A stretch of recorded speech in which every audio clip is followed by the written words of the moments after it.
Hi, my name is Jake Chapman, and I survived cardiac arrest.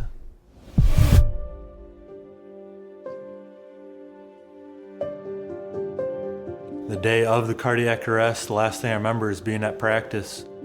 I don't remember driving home. So I know that I collapsed here in the kitchen. I know that I was eating dinner, and I knew that my dad saved my life. I was sitting off to the side in the room behind you, and our two boys were sitting right here at the counter. And we're kind of talking, just casual conversation. I start to hear this noise that I don't recognize at all. Jake is kind of hunched forward, and he had this kind of contorted look on his face. And my younger son, Lucas, he was sitting right next to Jake. Lucas looked at me, and I looked at him like, Jake, what are you doing? What's that weird looking face for, So I just called out his name. I said, Jake. And there was no response. And then I said it like really loud. He didn't move, he didn't flinch, he didn't respond. So right then I knew obviously something was wrong. Jake had had a concussion like about 5 days prior to this event. I remember Chad standing behind Jake, and he was still sitting up at that point and just saying like he's either choking or having a seizure. And I said, I'm calling 911. We're just so thankful that we knew CPR, that Chad had the training, that Chad jumped in to do it. And I remember looking down at him as he lay there motionless, and I just remember seeing like just grayness, gray skin. His eyelids were all blue, his lips were blue. So I tried to clear his airway. I gave him a breath, and I could just feel the breath not go inside of him. It just kind of escaped out this way. So I knew his airway was still blocked. So I tilted his head back, and finally was able to clear his airway, get it open. And that's when his chest just kind of expanded, just filled up with air. And that's when I just started doing chest compressions like I had no other choice.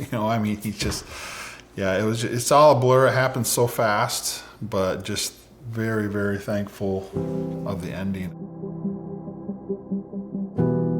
We are so thankful that we got the miracle. The amount of incredible orchestration that they had, they knew who was doing what and what we were doing next. And even the dispatch, she was so great about what to walk us through and exactly what to do. I got into the ambulance with them, and I remember hearing Jake fighting and moaning. He was definitely not awake, but I remember them saying like, that is such a good sound. That's so amazing. It's just crazy what happened. The symptoms got better, and when I was in the hospital, I got good care. I had therapy that was done daily, so that was good. My friends came to visit me in the hospital, and that was cool just to see that, they cared, and you had caring friends. People at my school made posters, and to be honest, I didn't really know that many people knew about me and knew what happened, so it was just cool to see all that.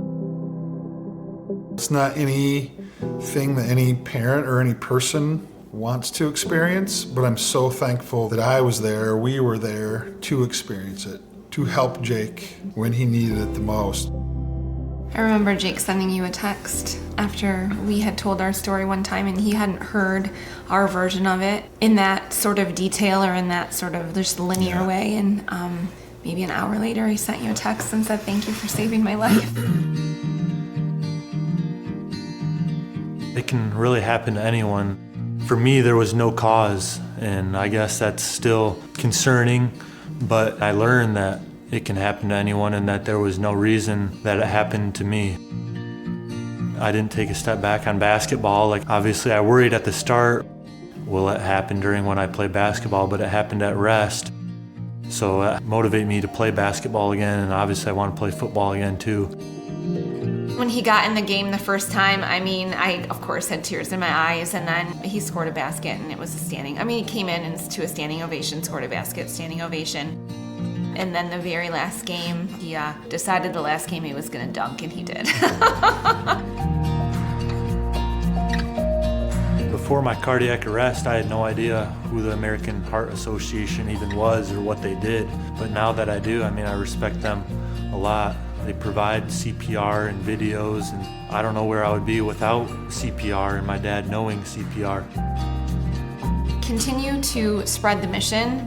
There's people who have given their lives to doing the research, and they want to continue to be on the cutting edge.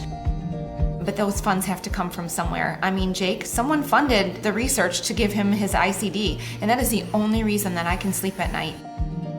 If it were to happen to me again, this would send a shock and it would save my life. Without that, I could be driving alone and it could happen again to me. Who knows what would happen?